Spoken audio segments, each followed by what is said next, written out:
Tonight, Israel will begin to exact revenge. The ground operation against Hamas in Gaza has begun.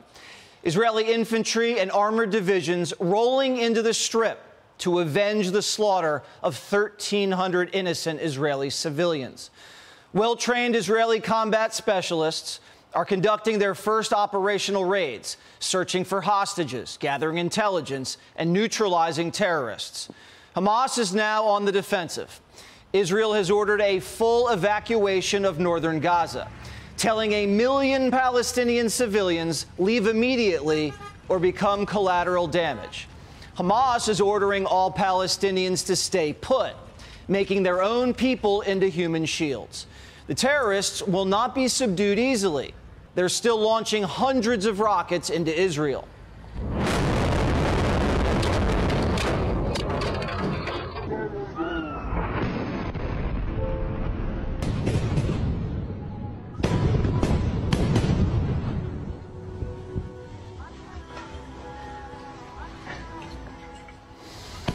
Hamas rockets are not surgical strikes. These are indiscriminate barrages that land in Israeli neighborhoods and on Israeli highways. These random rockets terrorize Israeli mines and population centers. Israel's air campaign is drastically different. The IDF has showered Gaza with precision missile strikes, knocking out Hamas strongholds, hideouts, and leadership. Last night, 750 targets were hit.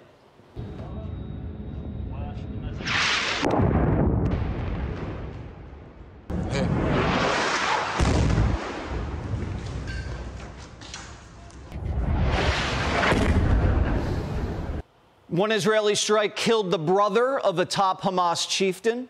An earlier strategic strike knocked out the kin of a top Hamas commander. Unfortunately, the Hamas labyrinth of tunnels are impenetrable to Israeli air assaults.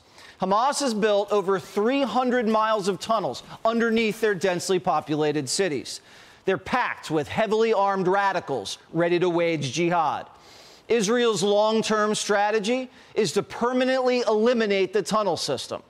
The first step after the air campaign is rolling into Gaza, where they face mounds of jagged rubble, infested with Hamas snipers and laced with IEDs. The Hamas propaganda machine is already flexing their training regimen, broadcasting their ability to engage in traditional land warfare.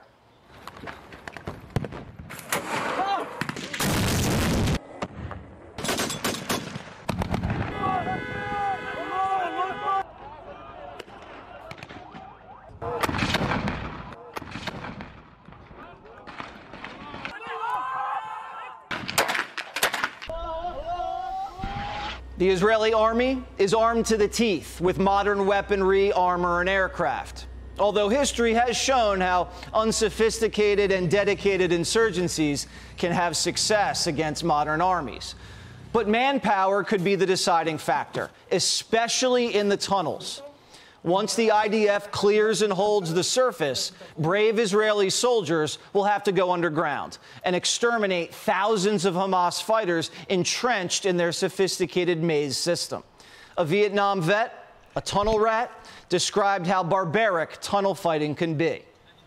You drop in, and then next thing you know, they're bayoneting you. So we'd take a concussion grenade, throw it in there first, scramble the brains of the people that's in there, then get the snakes out, the bamboo vipers and other booby traps they'd have, and you got to go slow and easy.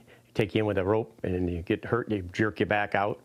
But most of the time, you keep going. There's different levels. They had trap doors with seals on them. You put tear gas down there. We even tried to drown them out.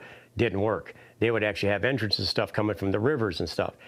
These people over there in the Middle East have learned the lesson from the Vietnamese. It takes a lot of courage to go down inside of a dark hole with a 45 and a flashlight and hope for the best. But a lot of times you don't want to use that 45. Try to use your knife because you don't want that loud noise that gives your position away.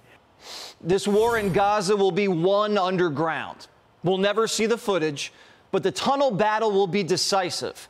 And only a full victory within the Hamas tunnel system will achieve the objective set out by Netanyahu to completely root out and destroy his terrorist neighbors for good. There's two wild cards. One, Will the United States give the Israeli Defense Forces enough latitude to achieve full and everlasting victory in the face of heartbreaking scenes of civilian casualties? And two, will Israel's brutal ground defensive inspire Iranian-backed Hezbollah fighters to launch attacks into Israel from the north, from Lebanon, opening up a two-front war in the north and in the south, which could strain the Israeli military's capacity to win efficiently? Only total and complete Israeli victory will achieve lasting peace. The question is, will the United States and the rest of the world get in their way? Hey, Sean Hannity here. Hey, click here to subscribe to Fox News YouTube page and catch our hottest interviews and most compelling analysis. You will not get it anywhere else.